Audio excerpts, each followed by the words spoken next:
Hello everyone and welcome back to another video. So in today's video I'm going to show you how to start a route in Waze. So starting a route in Waze lets you get turn-by-turn directions to your destination. So actually guys, first you will need to open the Waze app on your smartphone and then just make sure location services and your internet connection are enabled. Then just tap the search icon at the bottom of the screen, this one, or the search bar, or where to tap, right?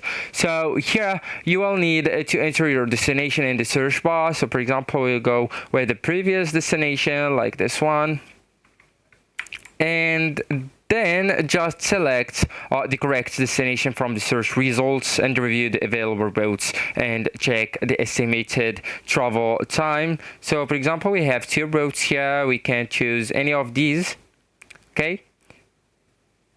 All right, and then guys, you will need to choose your preferred route if multiple options are available, as I told you, and just go with go now.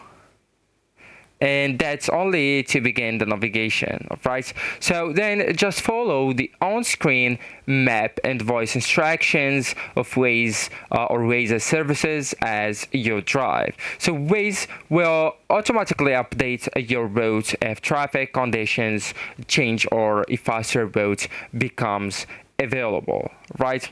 So for example, we have this route. We will need just to go with go now. And then there you go. So actually guys, that's this is the end of the video. Thank you so much for watching, and goodbye.